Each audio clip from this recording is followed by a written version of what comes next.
we begin with Unit 11 Indian Music. Activity 1. Do you know the history of Indian music? क्या आपको Indian music की history पता है? Here is a very brief outline for you.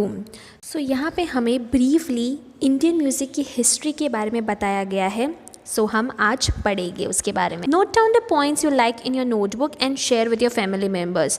आपको जो भी Indian music की history के बारे में कुछ पॉइंट्स अच्छे लगते हैं तो उसे अपनी नोटबुक में नोट डाउन करो और फिर अपने फैमिली मेम्बर्स के साथ शेयर करो.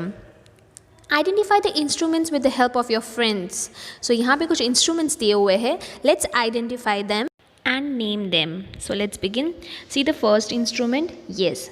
What do you call this instrument? Yes, it's harmonium.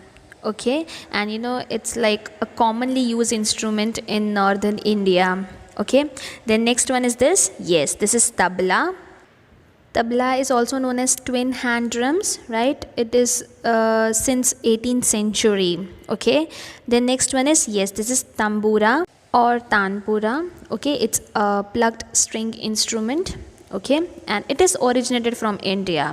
Okay, then this is what? Yes, this is basuri, or you may say a flute, and it's a very popular instrument in the band group. Okay, then next one is veena. Veena is also known as Rudra Veena and Saraswati Veena. It has many names. It's also a string instrument. Okay, then see this picture. Yes, this is the picture of a violin. Okay, now this violin is also a string instrument, but its place of origin is Italy. And the last one is sitar. It is also a stringed instrument and its place of origin is in India. Okay, so kids, in this picture of musical instrument we learned about some Indian instruments and some Western instruments also, right? Okay, moving further, India has a very long history of music.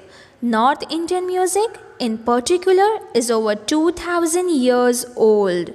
So here they are saying that in India music का बहुत लंबा इतिहास है, history है, बहुत लंबी history है music की.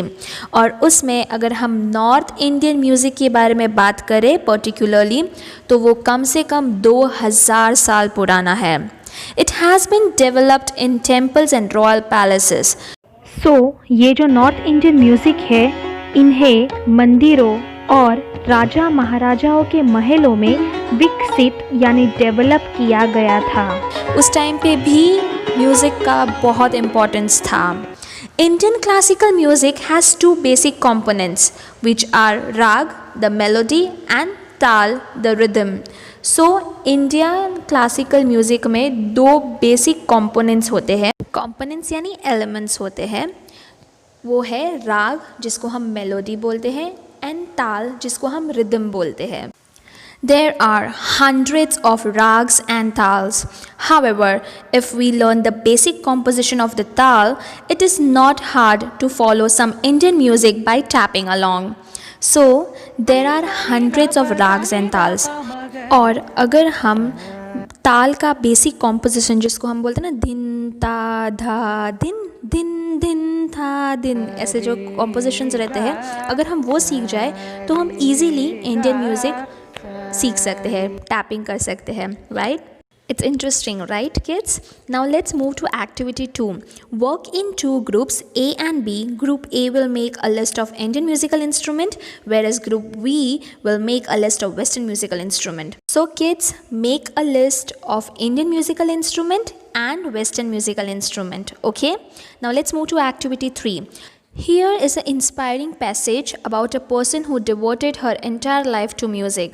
So यहाँ पे हमें एक passage दिया गया है और उनका नाम है लता मंगेशकर, अ लिविंग लेजेंड जिसको हम बोलते हैं. उसने अपनी पूरी लाइफ म्यूज़िक में दे दी है, डिवोट कर दी है. So let's learn some facts about her.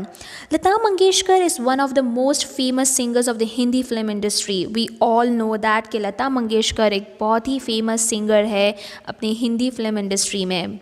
She has संग more than 30,000 songs in 20 different languages.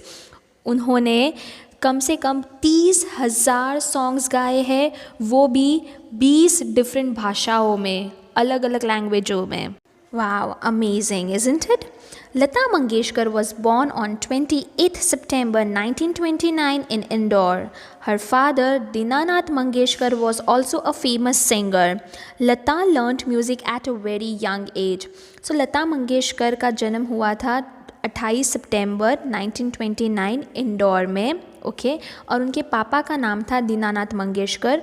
Dinanath Mangeshkar भी बहुत अच्छे और फेमस सिंगर थे। लता मंगेशकर ने म्यूज़िक बहुत ही यंग एज में सीख लिया था। Lata Mangeshkar was very young when her father passed away. To take care of her family, Lata acted in 8 films. So when Lata Mangeshkar was young, जब वो छोटी थी तब उनके फादर जो है वो एक्सपायर हो गए और फैमिली का ध्यान रखने के लिए उन्होंने 8 फिल्मों में काम किया। कौन सी 8 फिल्म थी देखो। Her first Hindi playback was for the film Aapki Seva Mein 1947। So Lata Mangeshkar का फर्स्ट हिंदी प्लेबैक सॉन्ग था मूवी में से आपकी सेवा में, जो 1947 में रिलीज़ हुई थी। In 1949, she had 4 major hit films, बरसात, अंदाज, दुलारी एंड महल। सो 1949 में उन्होंने 4 मेजर हिट फिल्म्स में गाना गाया। वो है बरसात, अंदाज, दुलारी एंड महल, जो बहुत ही फेमस हो गया था, जो बहुत ही हिट था। She sang songs with famous singers like Mohammed Rafi, Kishore Kumar, Mukesh and Sonu Nigam.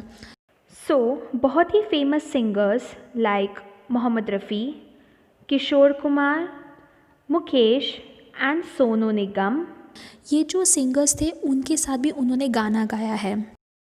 Her success and determination made her one of the most famous women in the industry.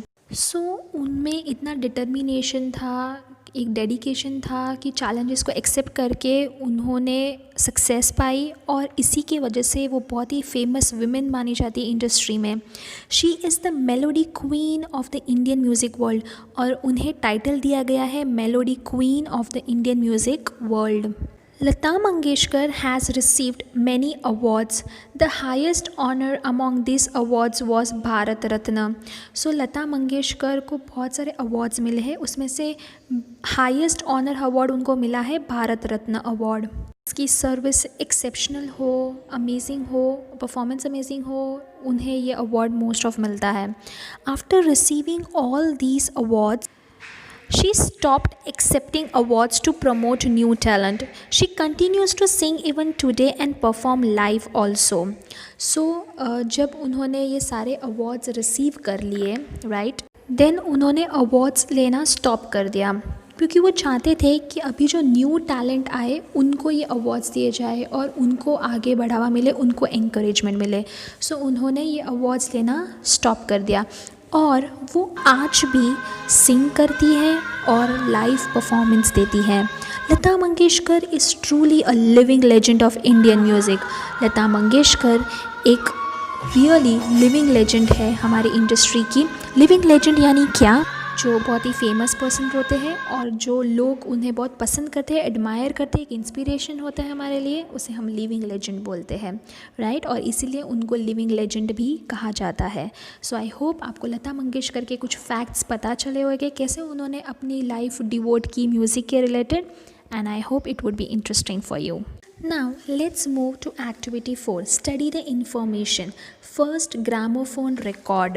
So अब हम ग्रामोफोन के बारे में पढ़ेंगे। हमको पता है ग्रामोफोन क्या है? देखो ये पिक्चर है ग्रामोफोन का, okay.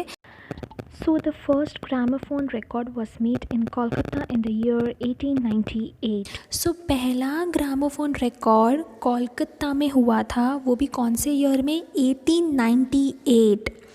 Thomas Edison invented a sound machine which was called phonograph in 1877.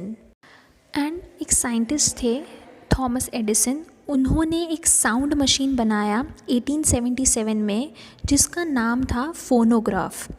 Hemendra Mohan Bose of Kolkata imported the phonograph machine and made the gramophone record. सो कोलकाता में एक इंडियन एंटरप्रेन्योर थे, बिजनेसमैन थे, जिनका नाम था हेमेंद्र मोहन बोस। उन्होंने फोनोग्राफ इंपोर्ट किया, वो मशीन को इंपोर्ट किया एंड फिर उन्होंने ग्रामोफोन रिकॉर्ड बनाना शुरू किया। and he was the first Indian to manufacture gramophones, to produce gramophones. Okay, the records were popularly known as Bose records. So ये records को special नाम दिया गया था और वो नाम था Bose records. Next part is about first music school. The first music school in India was Gandharva Mahavidyalaya in Lahore, which was then a part of India. So पहला म्यूज़िक स्कूल इंडिया में लाहौर में था और उसका नाम था गंधर्व महाविद्यालय. So ये तभी लाहौर इंडिया का पार्ट था. It was set up by Pandit Paluskar who was born in Maharashtra. जो ये स्कूल किसने सेटअप की थी? पंडित पालोस्कर ने, जो महाराष्ट्र में बॉर्न हुए थे. Now moving to activity 5, study the following information. First musician to receive Padma Bhushan award. अब हम वो फर्स्ट म्यूजिशियन के बारे में पढ़ेंगे जिनको पद्मा भूषण अवार्ड मिला था. The first musician to receive Padma Bhushan was MS Subbulakshmi. सो MS सुब्बुलक्ष्मी वो पहली म्यूजिशियन थी जिनको पद्मा भूषण अवार्ड मिला था. She received Padma Bhushan award in the year 1954. कौन से ईयर में उन्होंने रिसीव किया ये award? 1954. She was popularly known as the nightingale of India. उनको नाइटिंगेल ऑफ इंडिया का टाइटल मिला था और उसी से सब उन्हें पहचानते थे. She was born on September 16th 1916 in the temple city Madurai. So उनका जन्म एक टेम्पल सिटी मदुराई में हुआ था. Madurai is a city in Tamil Nadu. Okay, and कब हुआ था? September 16, 1916 में. Now we have learned a lot about music, right, and the famous musicians too. Now यहाँ पे हमें ट्रू और फॉल्स दिए हुए हैं. So let's do this. Say whether the following statements are true और false. First one, MS Subbulakshmi started the first music school in India. So MS Subbulakshmi ने पहला म्यूज़िक स्कूल इंडिया में चालू किया था. इज़ इट ट्रू और false? It is false, as पहला music school set up किया था पंडित पालोस्कर ने. Okay, then second, Subbulakshmi was called the koel. क्या सुब्बुलक्ष्मी को कोयल के नाम से जाना जाता था? कोयल का टाइटल मिला था? नो, उन्हें मिला था द नाइटिंगेल ऑफ इंडिया का title. Okay, so again here it will come false. The first gramophone record of India was made in Mumbai. So India का फर्स्ट ग्रामोफोन रिकॉर्ड मुंबई में हुआ था? नो, कोलकाता में हुआ था. Right, so again false. Fourth one, Gandharva Mahavidyalaya was set up by Pandit Paluskar. Yes, it was set up by Pandit Paluskar, so it will be true. And here we end our activity. So kids, here we complete our part 1. I hope you have enjoyed learning it. I'll come back with some more amazing facts related to music in part 2. So till time, bye.